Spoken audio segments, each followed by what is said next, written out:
Hello students, कैसे हैं आप सब। मैं सुजीत आप लोगों के बीच एजुकेशन हब में अभी आप सभी का स्वागत करता हूं और आपको लिख करके चलता हूं आज क्लास 9 के लिए वीडियो जो है वो आपके आई थिंक पार्ट 3 है और ये पार्ट 3 आपके वीडियो का है और चैप्टर का पार्ट 2 है। ठीक है, मतलब ये है कि आपके पार्ट 2 जो आउटब्रेक्स वाला पोर्शन है आज इसको हम लोग इसमें डिस्कस करने वाले हैं। हम लोग इससे पहले वाले क्लास में हम लोगों ने देख लिया था कि किस तरह से वहाँ पे सारी स्थितियाँ जो हैं किस तरह से मूव करती हैं, किस तरह से लुईस 16 के अगेंस्ट में लोग आ जाते हैं और उसी क्रम को उसी सिलसिले को आगे बढ़ाते हुए हम लोग आज आगे देखते हैं कि क्या होता है। तो यहाँ पे एक हमारा ये चैप्टर का पोर्शन ही है the outbreaks of the revolution. उसके बाद जो पोर्शन लोग रीड करेंगे वो है France became a constitutional monarchy, ये हम लोग पढ़ने वाले हैं। तो स्टूडेंट मैं आप लोगों को बताऊं कि अभी यहाँ के जो जार हैं या ये कह सकते हैं कि जो किंग हैं, जार ना करके कभी हम किंग ही कह रहे हैं, ठीक है, आपकी समझ के लिए। तो देखिए यहाँ पे जो जार हैं या फिर किंग हैं वो लुईस 16 ही हैं। अगर एंशियंट टाइम से फ्रांस की बात की जाएगी तो फ्रांस में अभी भी यहाँ मान्यता रही है कि जब कभी भी यहाँ पे रेवेन्यू को प्लस करना हो या बढ़ाने की बात करी जाती थी तो इस बात को लेकर के कि जब तक जनरल स्टेट की मीटिंग ना बुलाई जाए तब तक किसी तरह से यहाँ पे टैक्सेस को नहीं बढ़ाया जा सकता था। और बढ़ाने के लिए हालांकि जो कंडीशंस था वो किंग को यहाँ पे ये कह रहा था कि नहीं जनरेट करना चाहिए या फिर जो टैक्सेस है उसमें प्लस किया जाना चाहिए रेट को, या फिर ये कह सकते हैं एक लाइन में कि इंटरेस्ट रेट को बढ़ाया जाना जरूरी था। लेकिन इस बात को वो लेकर के इच्छुक था कि क्यों ना जनरल स्टेट का एक मीटिंग रखा जाए। लेकिन ये चीज़ें जो थी ना टाइम के हिसाब से काफ़ी लॉन्ग टाइम दिख रहा था। जानते हो लास्ट टाइम में ये 1614 में ये मीटिंग बुलाई गई थी और अभी सेशन चल रही है आपका 1789। समझ सकते हैं कितने लॉन्ग टाइम से ये मीटिंग बुलाया नहीं गया था। तो ये चीज़ें थोड़ी सी इसके लिए परेशानी थी। ओवरऑल मीटिंग बुलाने का अधिकार था इन्हीं को, डिसीजन वो लेते थे और अप्लाई ये करते थे, है ना। मतलब ये कि हर हाल में डिसीजन लेने का जो काम होता है वो राजा का ही या किंग का ही हुआ करता था और उसको अप्लाई करने का काम करते थे वो किंग, और उनके जो डिसीजन जनरल स्टेट के जो डिसीजन होते थे उसके अकॉर्डिंग इसको इम्प्लीमेंट करने का अधिकार था। ठीक है, तो इसके बाद देखेंगे जो फ्रांस के जो सम्राट थे, है ना, फ्रांस के जो सम्राट या किंग कह सकते हो लुईस 16, 5 मई 1789 को नए टैक्सेस को स्टेट जनरल के थ्रू लागू करने के लिए एक मीटिंग बुलाई जाती है ना। और इसमें देखेंगे कि जो यहाँ पे मीटिंग की जो लीडरशिप की जा रही है वो वारसाई के एक आलीशान भवन में की जा रही है जो बहुत ही धमाकेदार या फिर फैंटास्टिक तरीके से, ग्लोरियस तरीके से क्या किया गया है, डेकोरेट किया गया है। वहाँ पे मीटिंग ऑर्गेनाइज करी गई है और सारे लीडर्स को या फिर जो उसके रिप्रेजेंटेटर्स हैं उनको वहाँ से बुलाया गया है, उनको वहाँ पे बुलाया गया है। और आपको बता दूं कि यहाँ थर्ड स्टेट, सेकेंड और फर्स्ट यानी कि 3 स्टेट का कंसेप्ट है जिसमें फर्स्ट स्टेट और सेकेंड स्टेट से 300 + 300 यानी कि फर्स्ट स्टेट से 300 मेंबर्स, सेकेंड स्टेट से 300 मेंबर्स को बुलाया गया था और थर्ड स्टेट से 600 मेंबर्स को बुलाया गया था। बैठने की व्यवस्था थी कैसे पता है, वो राउंड शेप में ये बैठा करते थे और ये इंटरफेस बैठते थे। 300 और 300 फर्स्ट स्टेट और सेकेंड स्टेट आमने सामने बैठते थे सर्कल राउंड पे, और जो थर्ड स्टेट के जो रिप्रेजेंटेटिव थे वो साइड में खड़े थे, उनके लिए कोई बैठने की व्यवस्था नहीं करी गई थी। और तो और बता दूं कि ये जो 600 या 600 जो लोग थे ये लोग 40,000 जो लेटर्स आया था उसमें जो डिमांड्स थे वहाँ के पीपल्स को वो एक लिस्टेड करके ये 600 मेंबर्स इस असेंबली में आए हुए थे। वो सारी परेशानियों को शेयर करने के लिए, उनको ये बताने के लिए कि फ्रांस में किस तरह की परेशानियां चल रही हैं और किंग को क्या स्टेप्स इसके लिए लेनी चाहिए, है ना। एक बात और बता दूं कि इस टाइम पे जो राइट्स की बात करते हैं ना, वोटिंग वगैरह का, तो ये एक स्पेशल क्लास को ही मिलता था स्टूडेंट, आप लोगों ने जान रखा है। ये स्टेट जो जनरल के जो लॉज थे वो हर एक क्लास के लिए, यानी फर्स्ट स्टेट से 1 वोट, सेकेंड स्टेट से 1 वोट और थर्ड स्टेट से 1 वोट देने का सिस्टम था। लेकिन इस मीटिंग में एक खास बात होता है कि जो थर्ड स्टेट के मेंबर्स होते हैं वो ये बात कर बैठते हैं कि इस बार की जो वोटिंग जो वैल्यू वैल्यू होगी वो एक नहीं होगी, 600 के लिए एक वोट नहीं होगा, यहाँ पे 600 के लिए 600 वोट की वैल्यू मानी जानी चाहिए। एक यानी कि हम कह सकते हैं कि जो कॉन्स्टिट्यूशनल कंस्ट्रक्शन था उस पे इन्होंने चैलेंज कर दिया कि एक वोट से क्या होगा, हमारा इतना इतना डिमांड्स है और हम 600 लोग और एक वोट, नहीं, ऐसा नहीं होगा। आपको अगर कुछ करना है तो हमारे लिए वोटिंग सिस्टम को सारे मेंबर्स के लिए एक वैल्यू का वोट ना होकर के प्रत्येक मेंबर का एक वोट ये होना तय करने के लिए उन लोगों ने डिमांड करना शुरू कर दिया। इस बात की बहुत ही अच्छी तरीके से चर्चा की गई है स्टूडेंट। आपकी एक बहुत बड़े फिलोसफर्स हैं, है ना, उन्होंने बताया है, जिनकी बुक भी मैं बता दूं, जो ऐसे तो आप जानते ही हो, जीन जैक रूसो बहुत फेमस है, उनकी एक बुक है द सोशल कॉन्ट्रैक्ट। उन्होंने इस बात को थर्ड स्टेट की जो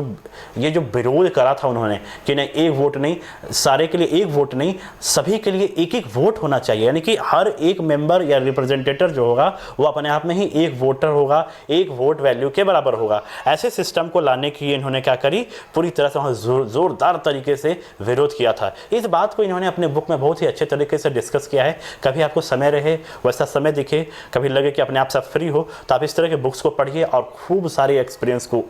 अपने अंदर एक्सप्लोर करिए, स्टोर कीजिए और मज़े से उसका मज़ा लीजिए। थर्ड स्टेट के जो रिप्रेजेंटेटिव थे वो खुद को पूरे फ्रांस का, है ना, खुद को फ्रांस का क्या उस टाइम पे क्या हो रहा था ना कि जो फ्रांस के जो 600 रिप्रेजेंटेटिव थे उस टाइम जब उनको वहाँ पे जब मीटिंग में बैठने की प्रॉपर व्यवस्था नहीं मिली और उनको जब वहाँ पे उनके बातों को जब एक तरीके से नहीं माना गया तो लोगों ने क्या किया कि वहाँ के सिस्टम को ही वो छोड़ दिए। उन्होंने कहा ठीक है, तुम्हारे सिस्टम में मुझे नहीं आना, अगर तुमको अब आना होगा तो मेरे सिस्टम में आना होगा। और उन लोगों ने वहाँ से निकला और अपने गवर्नमेंट सिस्टम के लिए उन्होंने अपना एक ऑर्गेनाइजेशन एस्टेबल कर लिया और लोगों ने ये कह दिया, ये ऐलान कर दिया कि गवर्नमेंट या जो हमारा किंग है वो जब तक वो हमारी बातों को नहीं मानता है या वो हमारी डिमांड्स को पूरी नहीं करता है तब तक हम उसके सामने नहीं जाएंगे। इवन ये कह सकते हैं कि वो उनको कमज़ोर, यानी कि किंग के पावर्स को, जो स्पेशल लोगों के लिए स्पेशल राइट्स की बात करता था, उन लोगों के राइट्स को जब तक वो लेवल पे नहीं ले आए या फिर ये कह ले कि मैनेज नहीं करे तब तक वो लोग क्या थे, मानने वाले नहीं थे और वो उसको अपना सपोर्ट ना देने का फैसला कर लिए। तो ये देख सकते हो कि ये बहुत ही ज़्यादा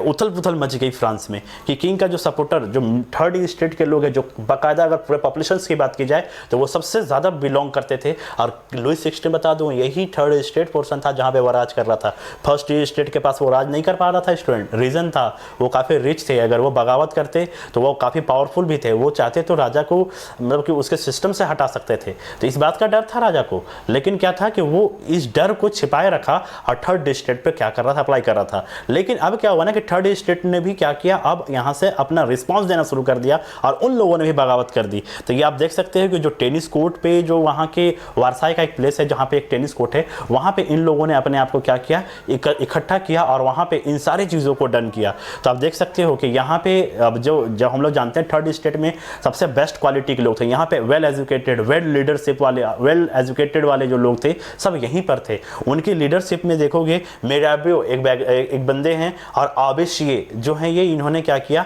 यहाँ के लोगों को की रिक्वायरमेंट के हिसाब से एक इन्होंने लीडरशिप की कमान संभाल ली और उन लोगों ने इस सारे डिमांड्स को अपने किंग के सामने रखने का काम किया। तो देख सकते हैं स्टूडेंट के यहाँ पे जो जमावड़ा है, आज वो स्थिति आ चली है कि अब लुई 16 को झुकना पड़ेगा, या नहीं झुकता है तो कोई दिक्कत नहीं, लेकिन उसको ना उस सिस्टम में चेंजेस लाने की बात करनी ही होगी, इन लोगों के बारे में सोचना ही पड़ेगा, ये मजबूर होगा। ऐसे स्टेप्स थर्ड स्टेट ने अब उठा ली है। अब उसके पास जो ऑप्शंस है वो आप लोगों के सामने होगी। आप देखोगे कि इस चैप्टर में जो भी बातें करी गई हैं, थर्ड स्टेट से रिलेटेड बात करी गई है, इन्होंने अपने बुक में, है ना, एक जैसे कि हम बात करेंगे कि आबेशिये जो हैं उन्होंने क्या है ना कि जो पॉप्स यहाँ के थे उनके लिए बहुत ही रिस्पेक्टिव वर्ड बोला है कि थर्ड स्टेट क्या है, इसके बारे में उन्होंने अपने बुक में बताने का काम किया है ना। जो पादरी मूल के थे या पॉप्स मूल के थे उनको ये बताने का काम किया कि ये पता है थर्ड स्टेट कौन है, आप जानते हो इनको, आप मेरी बुक पढ़ो, उनकी बुक का नाम था पैम्फलेट में उन्होंने ये बताने का काम किया है कि आप किस तरह से थर्ड स्टेट को देखते हो और थर्ड स्टेट किस तरह का रुतबा अपना रखता है, उसके क्लास में क्या स्पेसिफिक चीज़ें हैं, ये सारी बातें आपको उस बुक में मिलेंगी। जिस वक्त नेशनल असेंबली कॉन्स्टिट्यूशन तैयार कर रहा था उस टाइम पूरा फ्रांस जो था ना काफ़ी बिजी था, है ना, और इसी टाइम पे ये रिवोल्यूशनरीज थे जो काफ़ी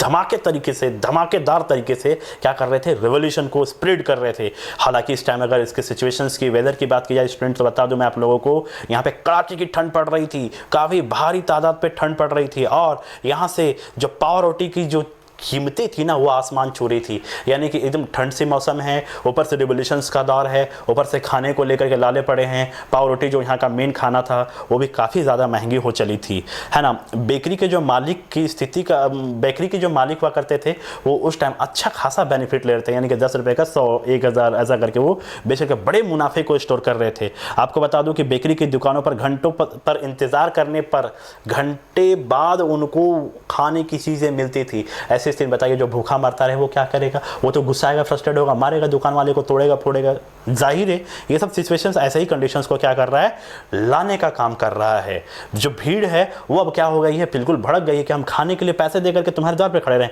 देना है तो दो टाइम ली, बेटा भूखे नहीं मरेंगे। ऐसे वाली स्थिति उन लोगों ने क्या किया, ला करके खड़ा कर दिया। अगर किसी तरह से बाय मिस्टेक अगर कुछ होगा तो उन्होंने अटैक करने का ही मूड बना लिया था। तो आप देख सकते हो कि यहाँ के लोगों की जो मनसा है वो किस तरह से एकदम बिल्कुल देखते देखते क्या हो गई है, बिल्कुल हाई हो गया है, टेम्पर्ड हो गए हैं वहाँ के लोग। और यहाँ के भीड़ बता दूं, यही भीड़ थी जो फ्रस्ट्रेट होकर के लास्ट में 14 जुलाई 1879 को क्या करा उन लोगों ने कि बॉस की किस तरह से यहाँ पे लोगों,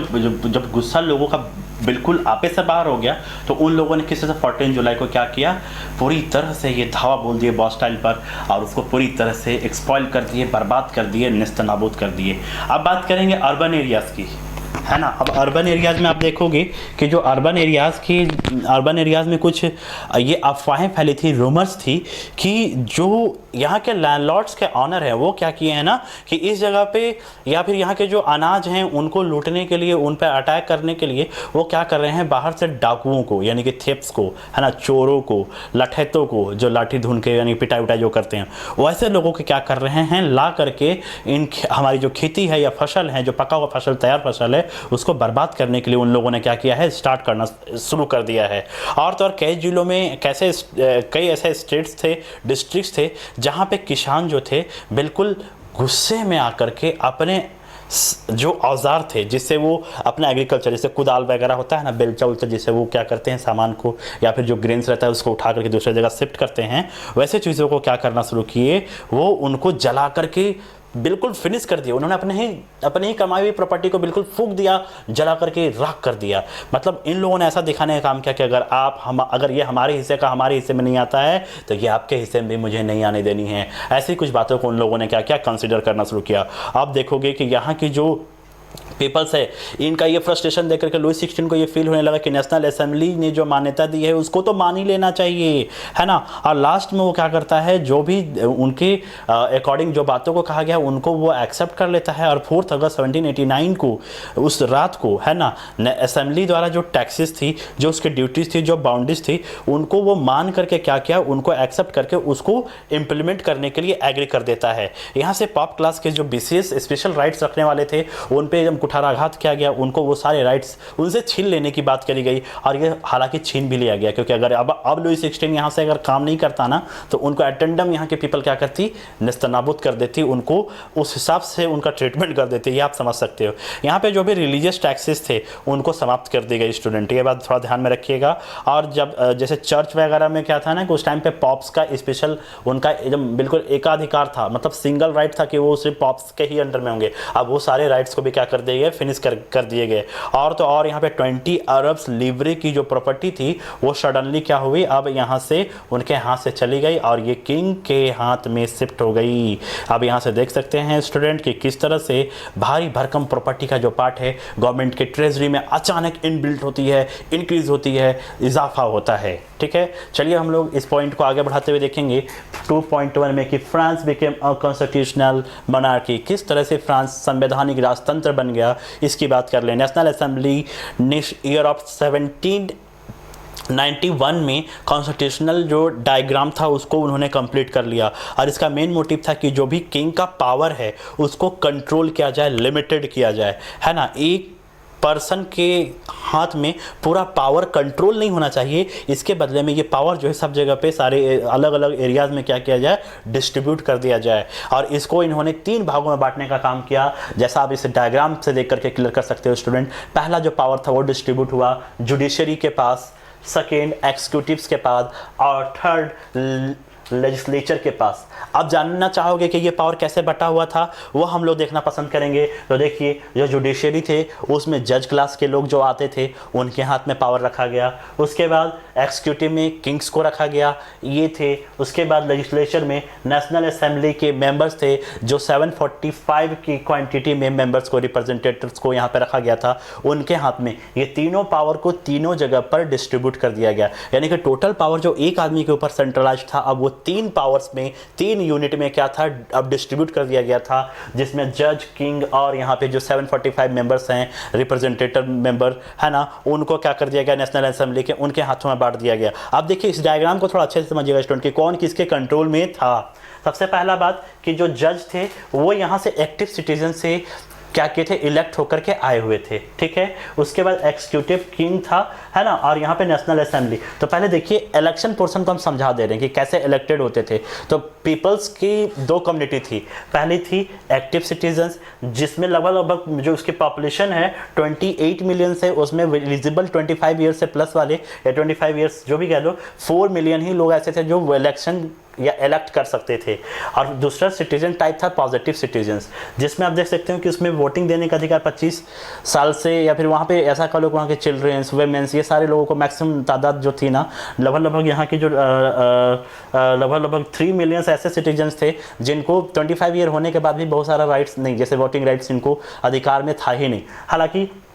यहाँ पे देख सकते हो कि जो एक्टिव सिटीजन्स है वहाँ से लगभग 4 मिलियंस जो थे वो अपने रिप्रेजेंटेटर को क्या करते हैं, इलेक्ट करके ऊपर भेजते हैं, जो इलेक्टर्स के रूप में लगभग 50,000 मेंबर्स को ये इलेक्ट करते हैं, 4 मिलियन पीपल्स, है ना। अब ये जो इलेक्टर्स हैं 50,000, वो क्या करते हैं, अपने रिप्रेजेंटेटर को इलेक्ट करते हैं, और वो नेशनल असेंबली के मेंबर्स होते हैं। जो इनके आपके जो इलेक्टर्स के जो रिप्रेजेंटेटर होंगे वो होंगे नेशनल असेंबली वाले, और उसका टोटल संख्या है आपका, टोटल नंबर्स ऑफ मेंबर्स 745, है ना। अब ये क्या करेंगे, ये कंट्रोल करता था किंग को। नेशनल असेंबली के जो मेंबर्स थे वो किंग्स को क्या करते थे, मैनेज करते थे, कंट्रोल करते थे। इन्हीं के अंडर में मिनिस्टर्स का भी कंट्रोल ये अपने हाथ में रखे हुए थे। और रह गया बात एक्टिव सिटीजन की, तो ये जज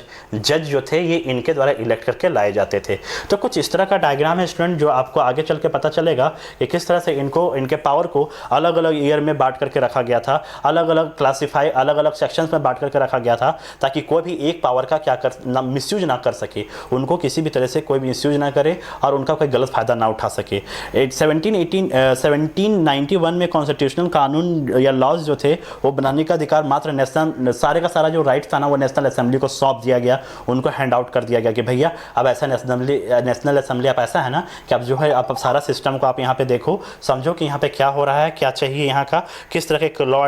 एंड ऑर्डर्स आप पास करोगे जिससे हम सब लोग संतुष्ट रहें, इन सारी चीज़ों की जिम्मेवारी अब आपके हाथों में है ना। नेशनल असेंबली डायरेक्टली रूप से अपना जो इलेक्शंस होता था वो कराती थी। सबसे पहले अगर सिटीजन्स की बात कर लें, उनके बीच के चुनाव की बात कर लें, तो यहीं से ही आप देखोगे कि फ्रांस में नेशनल असेंबली के थ्रू ही जो है कॉमन पीपल के बीच का इलेक्शंस यहीं से स्टार्टअप किया जाता है।